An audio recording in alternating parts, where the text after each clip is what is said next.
श्री रामचंद्र भगवान के। ध्यान दें, जितने भी भाई बहन इधर उधर घूम रहे हैं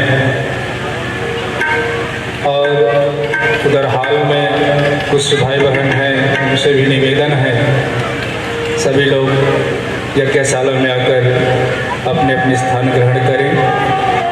सायंकालीन सत्संग प्रारंभ होने जा रहे हैं। जो भी भाई बहन इधर उधर घूम रहे हैं सभी से प्रार्थना है, सभी से निवेदन है, सब लोग आकर के अपने अपने स्थान ग्रहण करें।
सायंकालीन ज्ञान यज्ञ प्रारंभ भाई बहनों, उससे पूर्व आइए हम सब मिलकर माँ की प्रार्थना, माँ की भक्ति इस गीत के माध्यम से श्रवण करेंगे। तेरी करुणा के पारस ने लोहे को सोना कर दिया। मेरी छोटी सी झोली में माँ जग का खजाना भर दिया। माँ जग का खजाना भर दिया।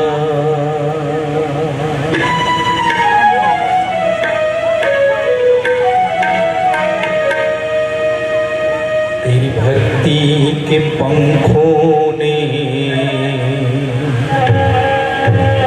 तेरी भक्ति के पंखों ने माँ उड़ना सिखाया मुझको। तेरी भक्ति के पंखों ने माँ उड़ना सिखाया मुझको।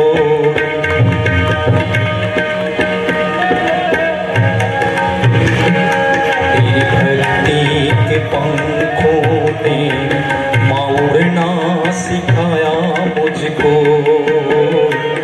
तेरी भक्ति के पंखों ने माँ उड़ना सिखाया मुझको। मैं तो भटका मुसाफिर था,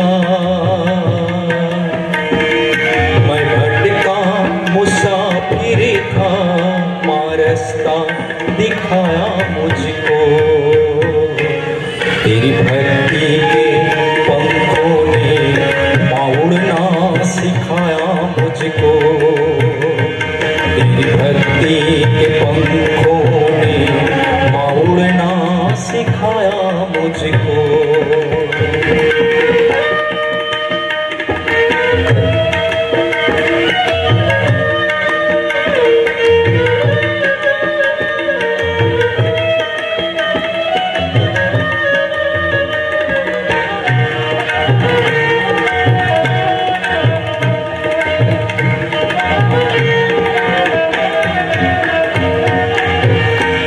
तूने अपने ही भक्तों को माँ बिन मांगे मोती है दिए।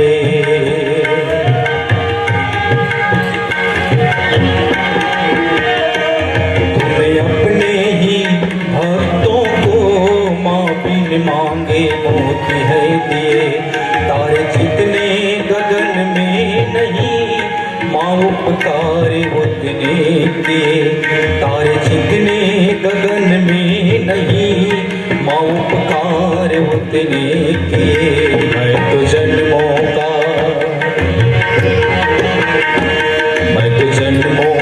प्यासा था। मैं तो जन्मों का प्यासा था। माँ जल है पिलाया मुझको। मैं तो जन्मों का प्यासा था। माँ जल है पिलाया मुझको। तेरी भक्ति के पंखों ने माँ उड़ना सिखाया मुझको।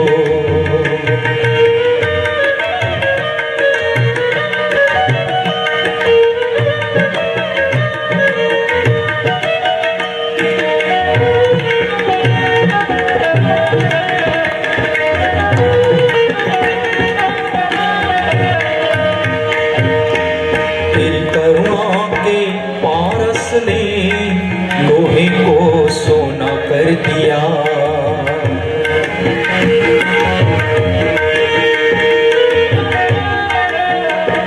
तेरी करुणा के पारस ने लोहे को सोना कर दिया। मेरी छोटी सी झोली में माँ जग का खजाना भर दिया। मेरी छोटी सी झोली में जग का खजाना भर दिया। मैं तो रास्ते का कंकड़ था। मैं तो रास्ते का कंकड़ था। माँ क्या से क्या बनाया मुझको। मैं तो रास्ते का कंकड़ था। माँ क्या से क्या बनाया मुझको। तेरी भक्ति के पंखों ने माँ उड़ना सिखाया मुझको।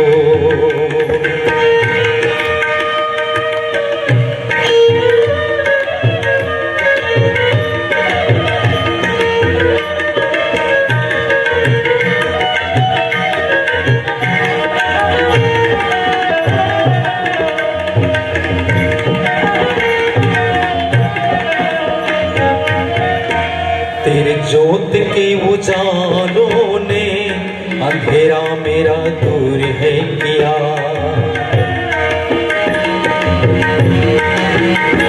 तेरे ज्योत के उजालों ने अंधेरा मेरा दूर है किया।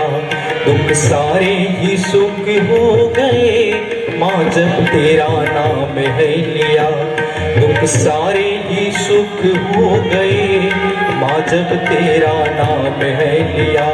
तेरी ममता के झूलों ने, तेरी ममता के झूलों ने बड़ा ही झूलाया मुझको। तेरी ममता के झूलों ने बड़ा ही झूलाया मुझको। तेरी भक्ति के पंखों ने माँ उड़ना सिखाया मुझको।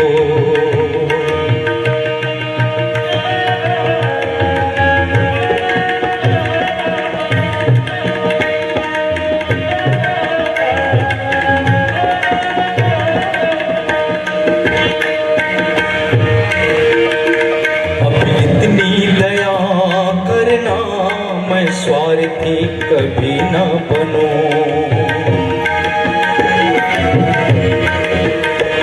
अब इतनी दया करना मैं स्वार्थी कभी ना बनूं।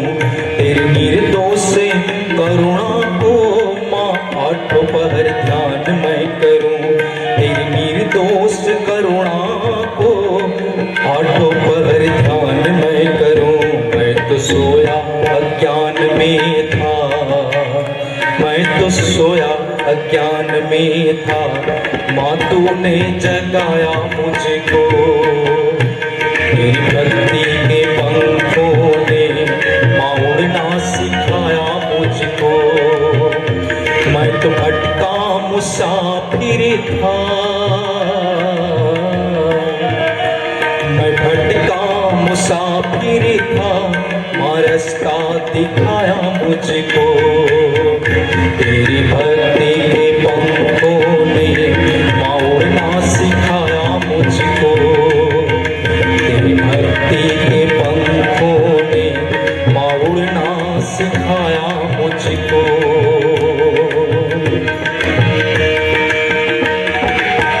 तेरी भक्ति के पंखों ने माँ उड़ना सिखाया मुझको। तेरी भक्ति के पंखों ने माँ उड़ना सिखाया मुझको। तेरी भक्ति के पंखों ने माँ उड़ना सिखाया मुझको। तेरी भक्ति के पंखों ने माँ उड़ना सिखाया मुझको। तेरी भक्ति के पंखों ने माँ उड़ना सिखाया मुझको। माँ उड़ना सिखाया मुझको। माँ उड़ना सिखाया मुझको।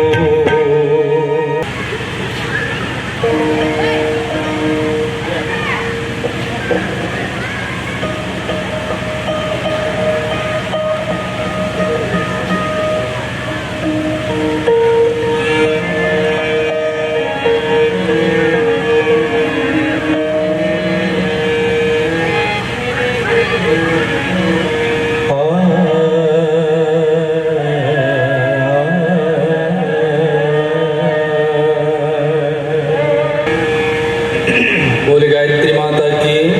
जरा जय घोष करें बुलंदी के साथ में। बोले गायत्री माता की, परम पूज्य गुरुदेव की, वंदनिया माता जी की।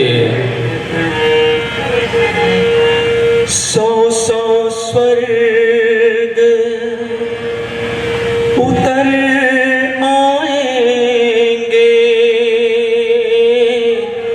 सूरज सोना बरसाएंगे।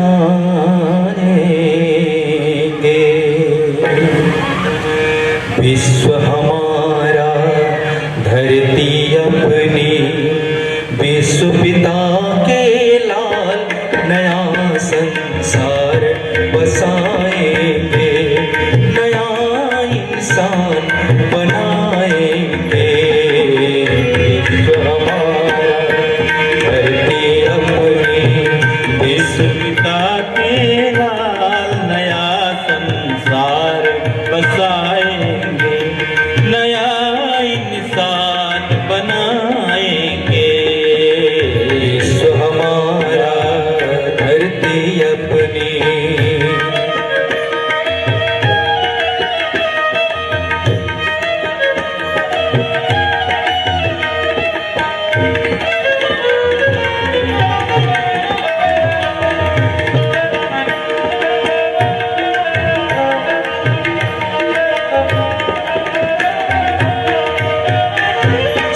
सौ स्वर्ग उतर आएंगे, सूरज सोना बरसाएंगे।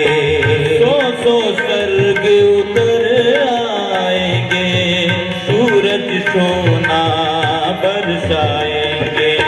खुशहाली के लिए पहन कर खुशहाली के ये पहन कर जीवन की जयमाल नया त्योहार मनाएंगे, नया इंसान बनाएंगे। विश्व हमारा धरती अपनी।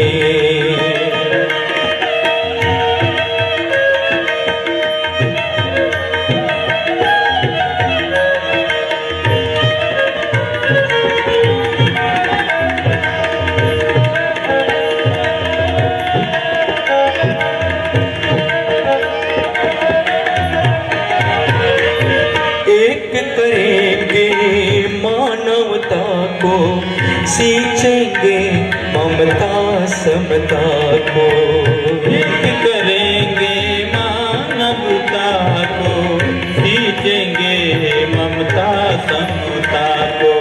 श्रेय साधना की असली कर, श्रेय साधना की असली कर, नैतिकता की ढाल भूमि का भार मिटाएंगे, बनाएंगे। विश्व हमारा धरती अपनी।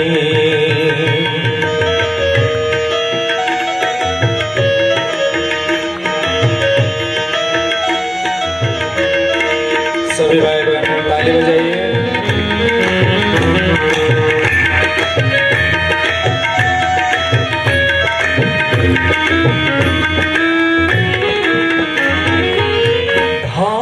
करके मंत्र सुमति का अपनाएंगे मार्ग प्रगति का, धारण करके मंत्र सुमति का अपनाएंगे मार्ग प्रगति का।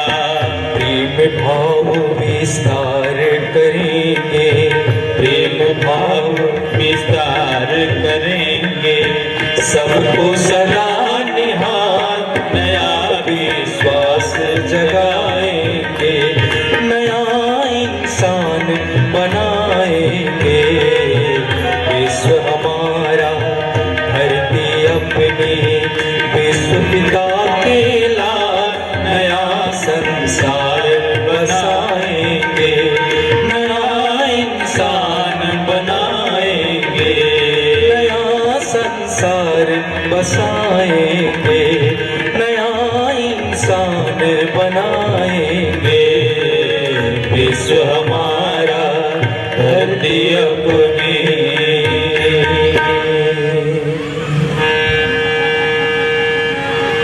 बोले वेद माता गायत्री की जय, यज्ञ भगवान की जय, वेद भगवान की जय, सत्य सनातन धर्म की जय, भारतीय संस्कृति की जय, भारत माता की जय। आइए सभी भाई बहन एक साथ एक स्वर में आद्य शक्ति माँ भगवती गायत्री के महामंत्र का उच्चारण साथ साथ में करने की कृपा करें।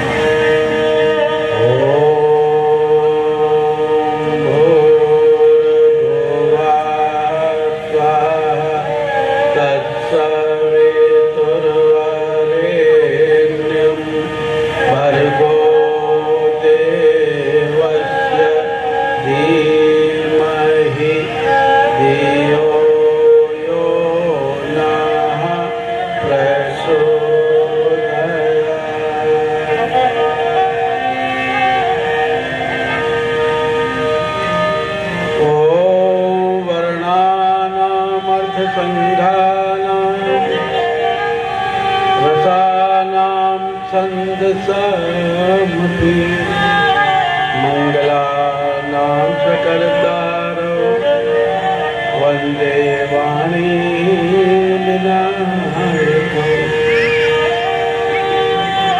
ध्यानमूलं गुरुरमूर्तिं पूजामूलं गुरुपदम् मन्त्रमूलं गुरुर्वाक्यं मोक्षमूलं गुरुकृपा। नमस्ते ते जगत कारणाय नमस्ते ते सर्वलोकाश्रयाय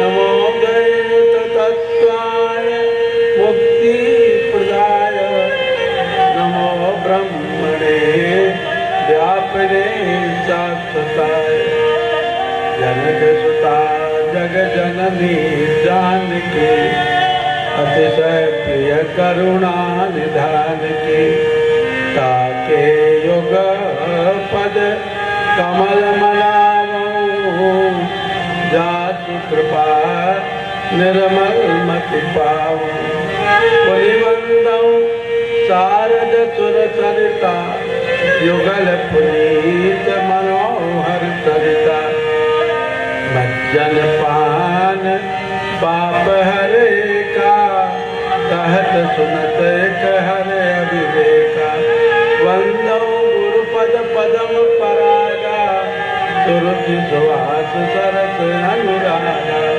मंगल भवन अमंगल हारे श्रवौ सुदशरथ अजर बिहारी सिया राम मैं सब जग जानी करऊं प्रणाम जोर दुख पानी माँ गायत्री दीजिए जैसा सतवरदान तीर बने मम साधना सेवा करम कमा गुरुवर गुरुता दीजिए हे पावन श्री राम जन जन के सुख चैन हित कभी ननु विश्राम सदा भवानी जाहिदे सन्मुख राई गणेश पांच देव रक्षा करें ब्रह्मा विष्णु महेश आधार शक्ति नमः जगत जननी नमः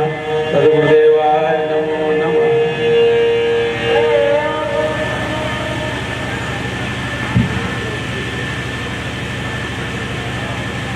बड़े ही सुंदर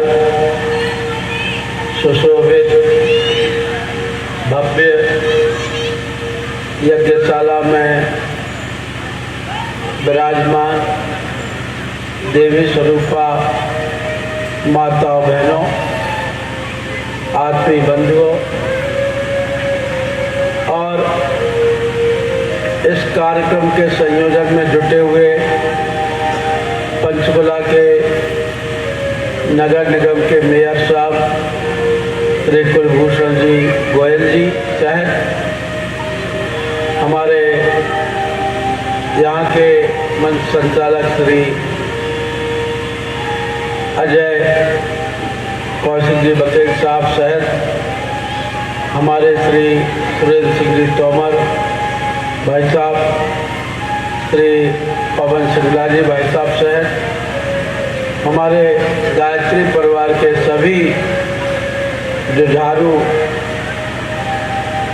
कर्मठ सक्रिय भाइयों बहनों आज के पावन मांगलिक बेला में कार्तिक शुक्ल द्वादशी के दिन हमारी माताओं बहनों ने अपने सिर पर कलश धारण करके बड़ी सुंदर कलश यात्रा संपन्न की। कल एकादशी थी, देव उठनी एकादशी, प्रबोधिनी एकादशी थी। कल आपने देव जागरण किया और आज आपको देव पूजन का सौभाग्य प्राप्त हुआ। इसके लिए मैं भगवान से प्रार्थना करता हूँ कि आप सभी भाई बहनों को दीर्घायुष्य की प्राप्ति हो, खूब बड़ी उम्र मिले, आपका स्वास्थ्य उत्तम रहे, आपके संतान सुसंस्कारवान बने, आपके घर में खूब सुख समृद्धि फैले, ऐसी मैं देव मंच से कामना करता हूँ। बंधुओं, गायत्री परिवार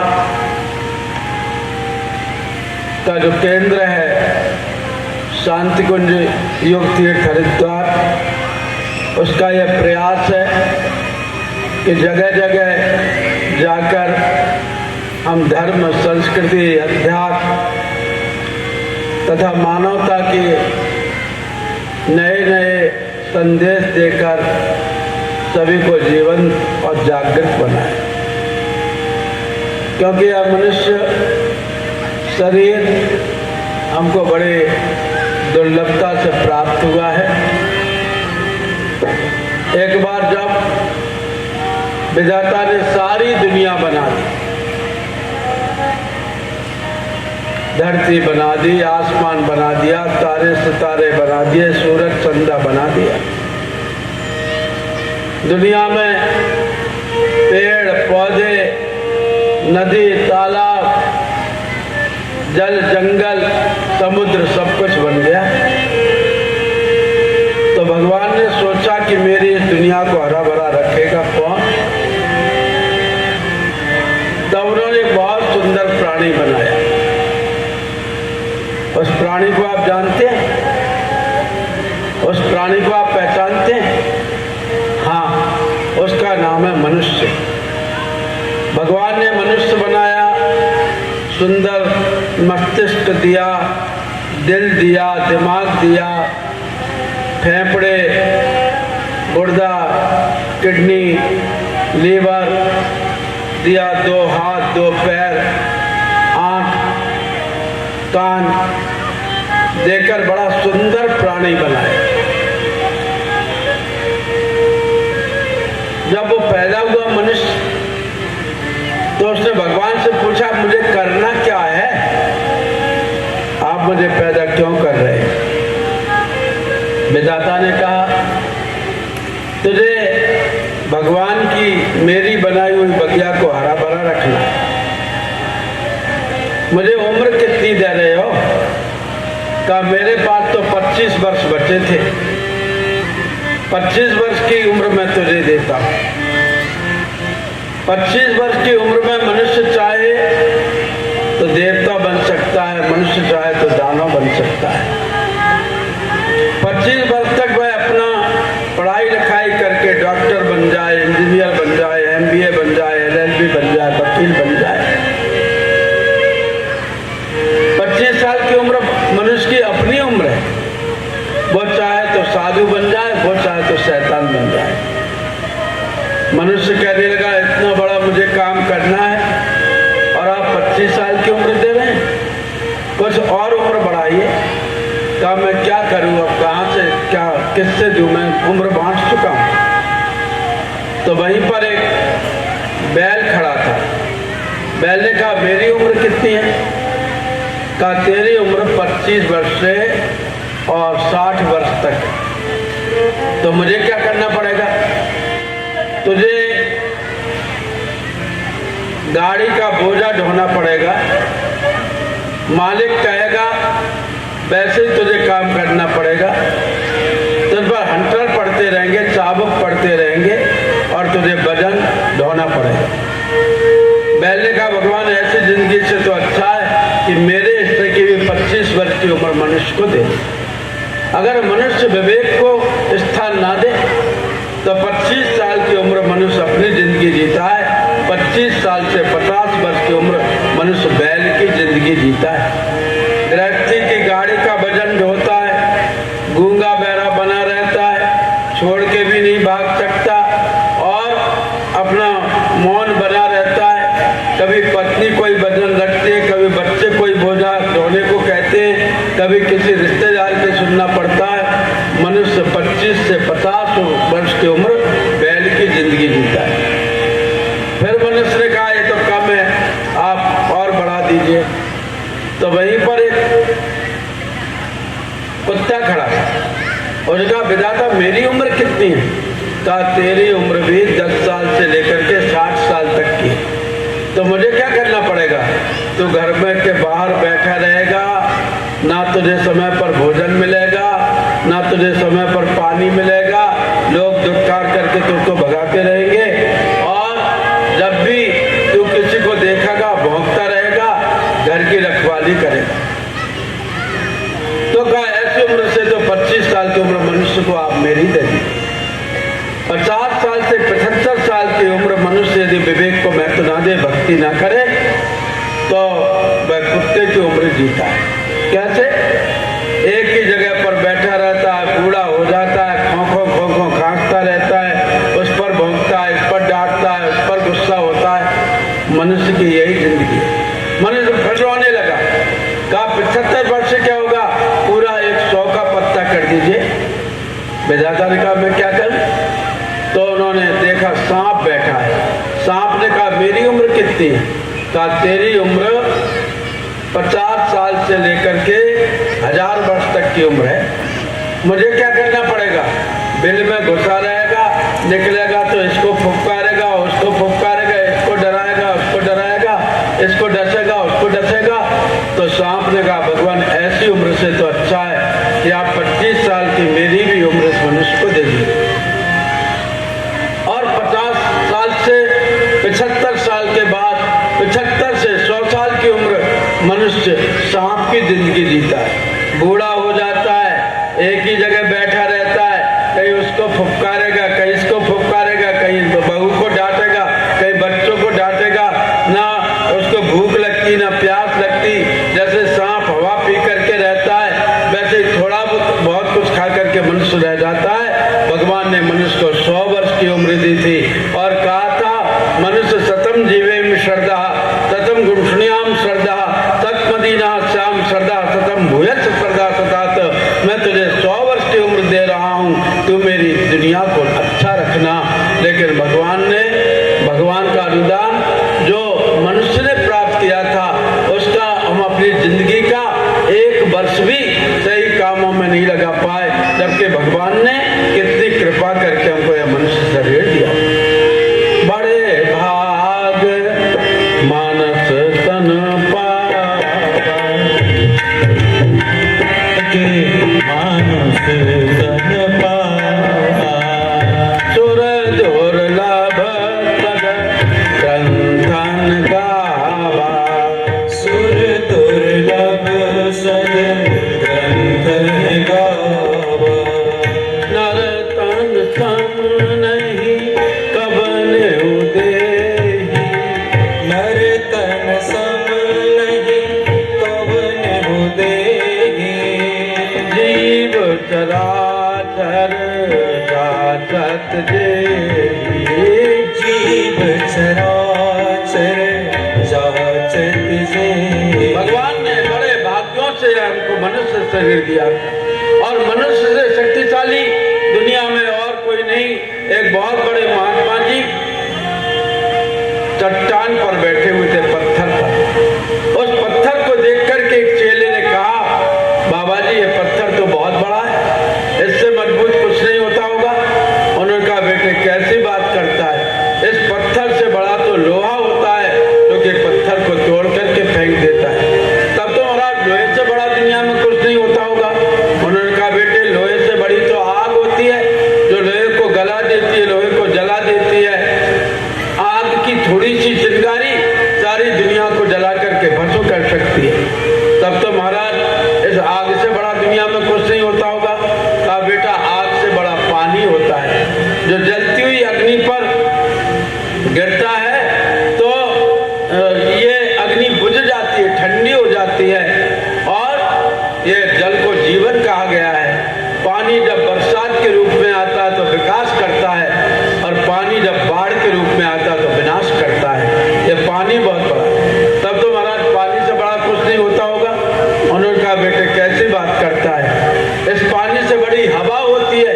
हवा जब चलती है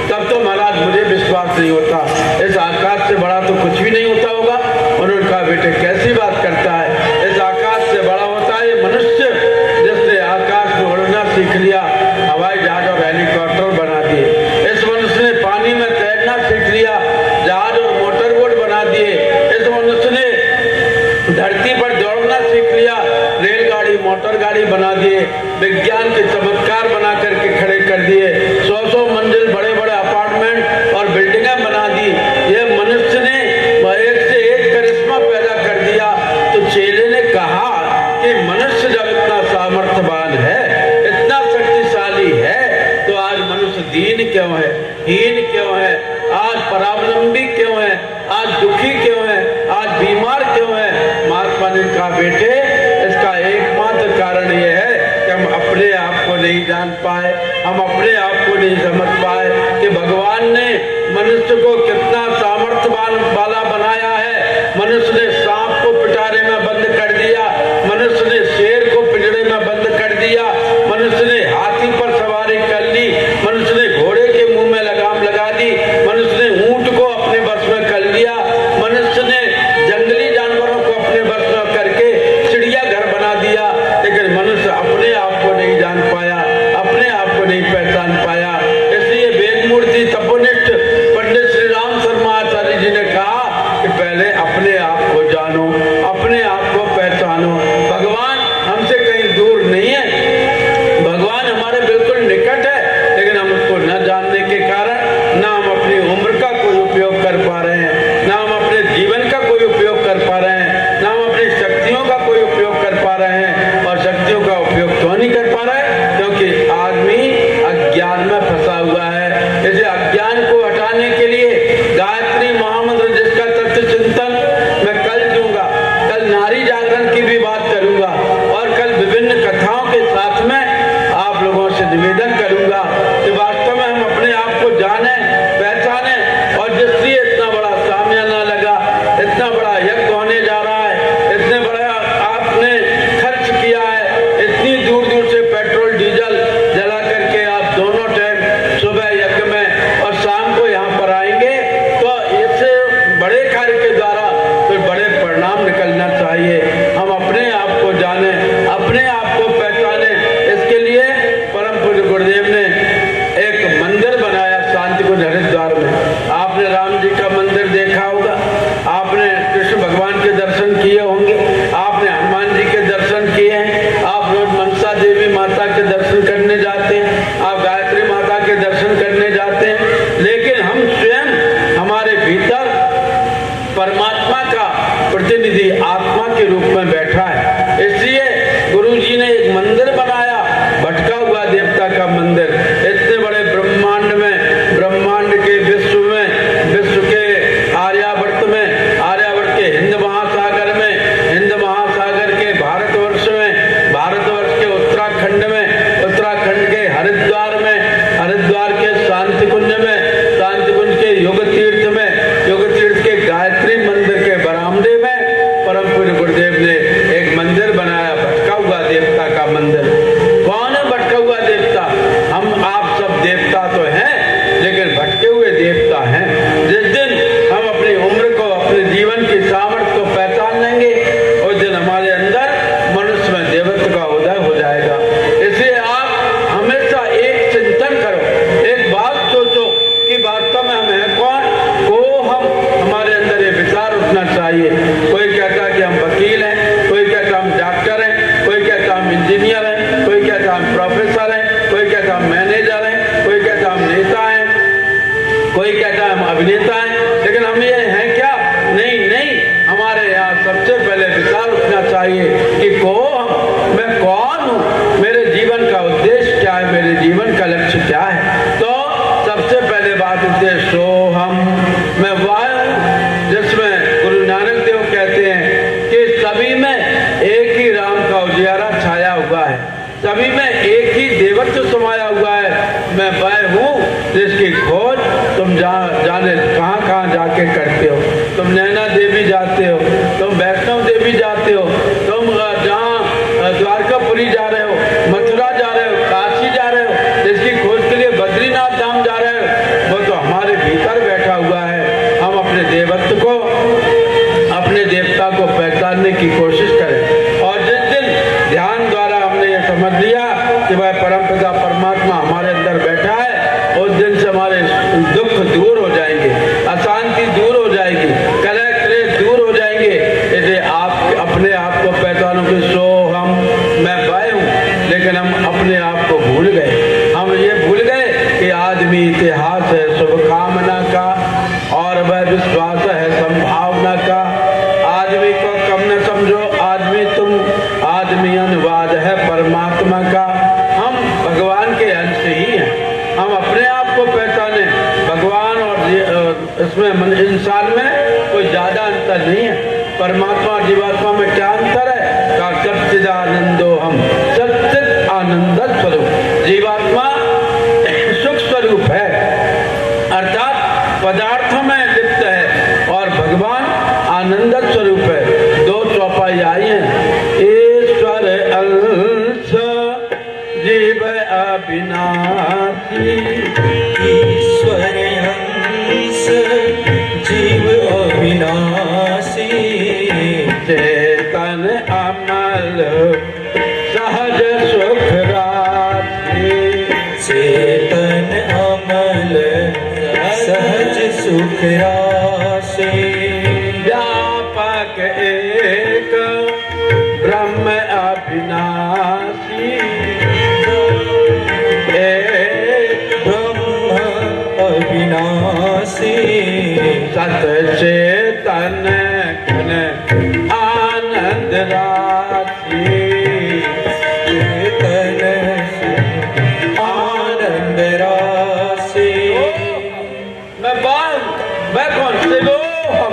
मैं कल्याणकारी वृत्तियों का पुण्य हूँ। कैसे कल्याणकारी? सच्चिदानंद स्वरूप। मैं सत हूँ, मैं चिद हूँ, मैं आनंद स्वरूप। परमात्मा की भी यही जो है वैभव है, यही उनकी विभूषिताएं हैं, यही उनकी विभूतियां हैं। कौन सा? कि भगवान सत है वही चिद है। जो चिद है वही आनंद स्वरूप है। सत्य क्या है? हम अपने भीतर वाले को जाने, भीतर वाले को पहचाने कि परमात्मा हमारे अंदर बैठा हुआ है।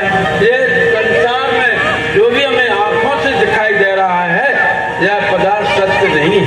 क्यों? क्योंकि बंधुओं, आंखों से दिखाई देने वाला पदार्थ एक दिन मिट जाने वाला है। ये शरीर मिट जाने वाला है, ये कपड़ा फट जाने वाला है, ये सामियाना हट जाने वाला है, ये लाइट बुझ जाने वाली है, ये धरती डूब जाने वाली है। इसलिए जब अर्जुन ने भगवान श्री कृष्ण से कहा कि मैं आपके विराट के दर्शन करना चाहता हूँ, तो भगवान श्री कृष्ण ने कहा था दिव्यम ददाति ते चक्षु। हे अर्जुन, मैं तुझे दिव्य चक्षु प्रदान कर रहा हूँ। और अर्जुन कह उठा था पश्चाम देवांश तवदेव देहे सर्वांश तथा भूत विषय संज्ञान। हे भगवान, कण कण में मुझे आपके दर्शन हो रहे हैं, सभी प्राणियों में आपके दर्शन हो रहे हैं, क्योंकि आप सत्स्वरूप हैं। जो क्षणभंगुर है वह तो मिट जाने वाला है। क्षणभंगुर जीवन की कलिका कल प्रातः फिर जाने के लिए न खिल मलयाचल की शुचि शीतल मन सुगंध समीर मिली न मिल। कल काल कुठार लियो फिर तो तन नम्र पे चोट जिली न जिली। कटले हरि नाम हरि रत्न फिर अंत समय में हिली न हिल। कटले हरि नाम हरि रत्न फिर अंत समय में हिली न हिल। जो सत्य है वह सिद्ध है, यह शरीर सत्य नहीं है। इसे अपने आप को जाने। और सिद्ध है वह आनंद स्वरूप है। जीवात्मा परमात्मा में ही यही अंतर है कि जीवात्मा सुख चाहता है और आत्मा आनंद चाहता है। सुख दुख में भी बदल सकता है, लेकिन आनंद अपरिवर्तनीय है। सुख अंधकार की ओर भी ले जा सकता है, लेकिन आनंद प्रकाश की ओर ले जाता है। सुख बंधुओं हम इंद्रियजन्य है और आनंद इंद्रियातीत है। और एक बार आनंद आ जाए तो मीराबाई के जीवन में आनंद आ गया था। तो क्या हुआ था? मीराबाई से जब राणा ने आकर के कहा, हे मीरा, तू ये क्या भगवान का भजन करती रहती है, संतों के साथ में नाचती रहती, कूदती रहती है, तू विधवा हो गई तो क्या राजस्थान की तू अनिंद सुंदरी है, मैं तुझसे विवाह करना चाहता हूँ। तो मीरा ने कह दिया था, राणा जबान संभाल करके बात करना। क्यों? मेरा विवाह तो तेरे भाई के साथ विवाह होने के पहले ही हो चुका। तो तेरा पति कौन है? तो मीरा ने कह दिया था कि मेरो तो गिरधर गोपाल दूसरो न कोई, जाके तेरे मोर मुकुट मेरो पति सोई, छाड़ दई कुल की कहानी कहा करिए कोई, और संतन डिग बैठ बैठ लोक लाज खोई, और असुवन जल शीत शीत प्रेम बेली बोई, अब तो बेली फैल गई आनंद फल हुई, मेरे जीवन में आनंद का फल लगे। सुख परिवर्तनशील है, आनंद एक बार जीवन में आ जाता है तो फिर वह परिवर्तित होता नहीं, और आनंद जिसके जीवन में फिर वह सुख में कभी भूलता नहीं, दुख में कभी भूलता नहीं, टेंशन मुक्त हो जाता है। आज तो हर आदमी के मानसिक दबाव है, टेंशन में डिप्रेशन बढ़ता चला जा रहा है। क्यों? क्योंकि हम भगवान के मंदिर में भी जाते हैं तो मूर्ति में हमारा ध्यान कम रहता है, हम मंदिर का डेकोरेशन देखते हैं, लाइटिंग देखते हैं, पदार्थ में उलझे रहते हैं, तो हम पदार्थ की ओर न जाकर आत्मा अनुभूति की ओर जाएंगे तो आनंद हमारे जीवन में आ जाएगा। फिर कोई भी विपरीत परिस्थितियां हमको परेशान नहीं कर सकती। मीरा ने कर जब ये कहा कि मेरे जीवन में तो आनंद समाया है, तो राणा ने कहा तेरी ये हिम्मत, तो उन्होंने राणा ने दासी को बुलाया और कहा मीराबाई से जाकर के ऐसे कहना। मीराबाई भगवान का भजन कर रही थी, गोविंद जय जय गोपाल जय जय, गोविंद जय जय गोपाल जय जय, गोविंद जय जय गोपाल जय जय, गोविंद जय जय गोपाल जय जय, राधा रमण हरि गोविंद जय जय, राधा रमण हरि गोविंद जय जय, राधा रमण हरि गोविंद जय जय, राधा रमण हरि गोविंद जय गोविंद जय जय गोपाल जय। दासी ने आकर के कहा मीरा मीरा, हाँ हाँ हाँ, देख राणा जी ने तुझे तेरे गिरधर कन्हैया के चरणों का ताजा चरणोदक भेजा है, ये जल्दी पी ले। सोने के कटोरे में जाने क्या पदार्थ था, सोने के ढक्कन को उसने दूर फेंका और पूरा का पूरा पदार्थ कंठ में समा गई। वह कालकूट जहर था। इतिहास इस बात का साक्षी है कि मीरा के जीवन में भगवान की भक्ति का आनंद आया तो जहर भी उसको अमृत बन गया। जहर का प्याला राणा जी ने भेजा, पीवत मीरा हासी रे, कोई कहे मेरा भई रे बावरी, कोई कहे कुल नासी रे। भगवान का जब आनंद हमारे जीवन में आता है तो जहर भी अमृत बन जाता है। फिर विपत्तियां भी संपत्ति बन जाती हैं। इसलिए हम सुख की कल्पना नहीं करें, आनंद की कल्पना करें। राणा ने देखा ये मीरा मरी नहीं, फिर 7 दिन उसको बुलाया। 7 दिन बाद दासी को जा मीरा से जाकर के ऐसा कहना, और वो चमचमाता पिटारा लेकर के आई दासी। मीरा भगवान के भजन में खोई थी, गोविंद जय जय गोपाल जय जय, राधा रमण हरि गोविंद जय जय, हे राम पुरुषोत्तम नर हरे नारायण केशव, गोविंद गरुड़ध्वज गुणनिधे दामोदर माधव, हे कृष्ण कमलापते यदुपते सीतापते श्रीपते, वैकुंठाधिपते चराचरपते लक्ष्मीपते पाई मां। मीरा समाई हुई थी, भगवान के भजन में खोई थी। दासी ने आकर के कहा मीरा मीरा, उसका हाँ हाँ हाँ, देख देख राणा जी ने तुझे तेरे गिरधर कन्हैया की मूर्ति को पहनाने के लिए ये ताजे कमल के फूलों की माला भेजी है, कमल के फूलों की माला।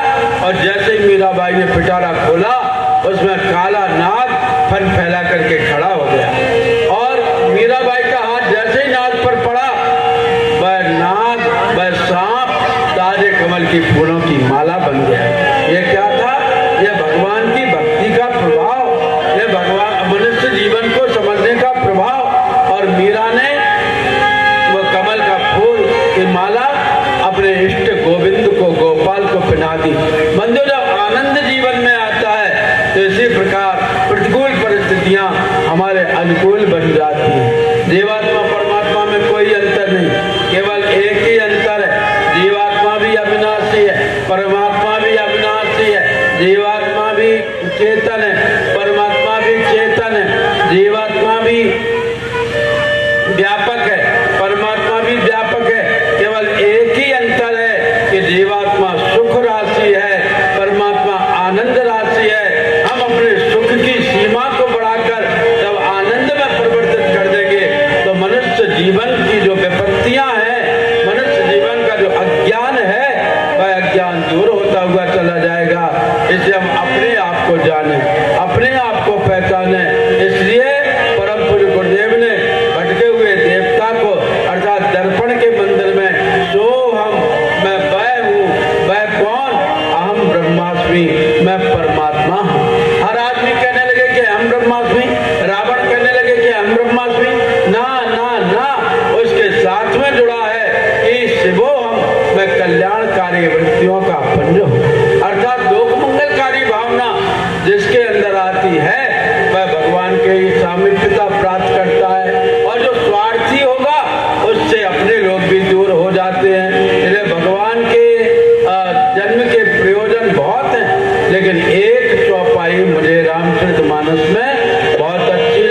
कारण है, लेकिन भगवान जन्म क्यों लेता है कि सत्यसंध पालक श्रुति से तू और राम जन्म जग मंगल हेतु। भगवान लोक कल्याण के लिए, दूसरों के आत्म कल्याण के लिए जन्म लेते हैं। इसलिए जब हम आत्म कल्याण के लिए भगवान की भक्ति करते हैं, उपासना करते हैं, जप करते हैं, तप करते हैं, और लोक कल्याण के लिए जब हम दूसरों की सेवा करते हैं, दूसरों को सही ज्ञान देते हैं, तब भगवान की कृपा हम पर बरसने लगती है। जैसे वो हम सच्चिदानंदो हम, भगवान सच्चिदानंद स्वरूप है। और भगवान को देखने कहाँ जाए? अयम आत्मा ब्रह्म ध्यान लगाए।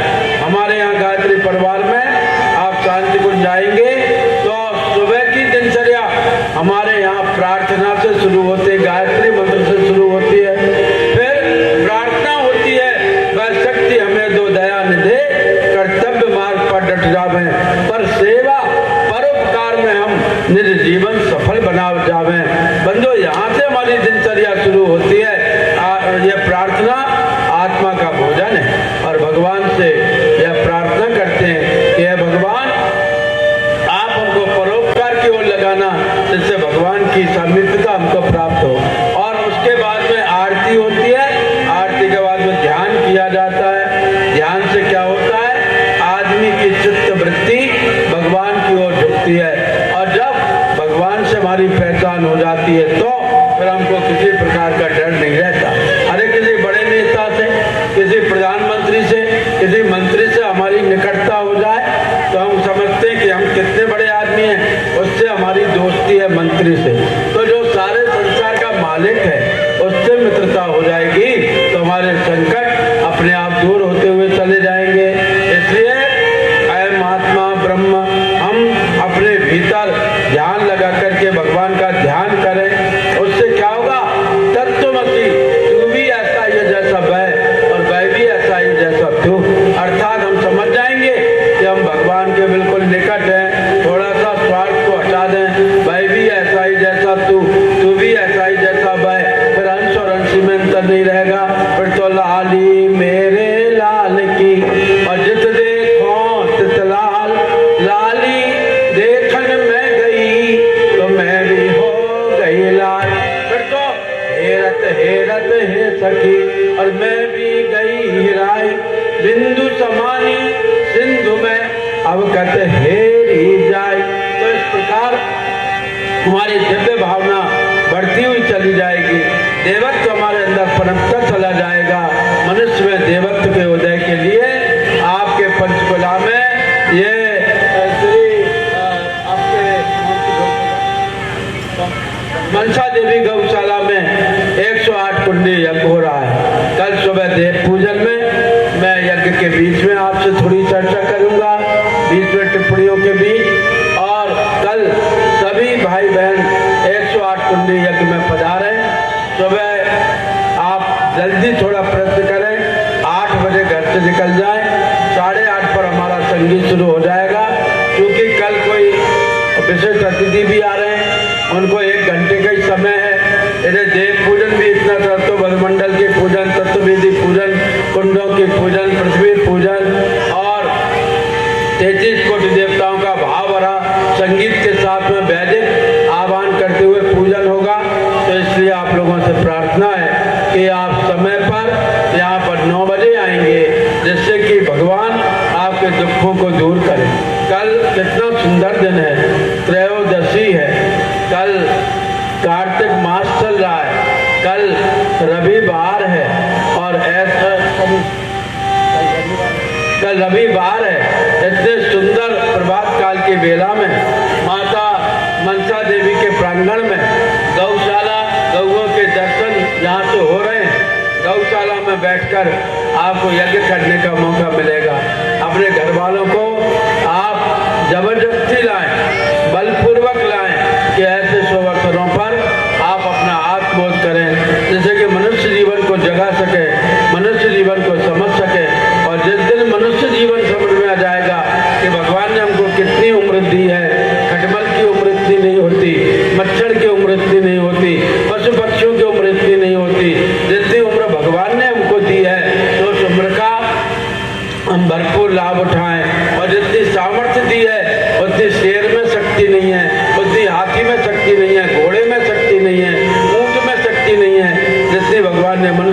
शक्ति दी, तो उसको हम समझेंगे कब? जब आप 3 दिन के कार्यक्रम में आएंगे। आज मैंने कोई विषय नहीं दिया, नहीं तो मैं कुछ विषय गौ गंगा गीता गायत्री गुरु का लेता।